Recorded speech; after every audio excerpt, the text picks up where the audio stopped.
একটি ছোট্ট গ্রামে দুই বোন থাকতো, আয়রা এবং আয়শা। আয়রা ছিল বড়, সে ছিল ফর্সা সুন্দরী এবং সব সময় সাজুগুজু করতে পছন্দ করত। বাড়ির সবাই তাকেই বেশি প্রাধান্য দিত। আর আয়শা ছিল ছোট, সে ছিল শ্যামলা ও পরিশ্রমী, ঘরের বেশিরভাগ কাজ সেই করত।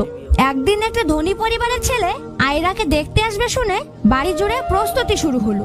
আয়রার জন্য নতুন পোশাক, মেহেদি এবং গয়না সবকিছু এনে তাকে সাজানো হলো। অন্যদিকে আয়শাকে বলা হলো রান্নাঘরে থাকতে এবং অতিথিদের সামনে না আসতে।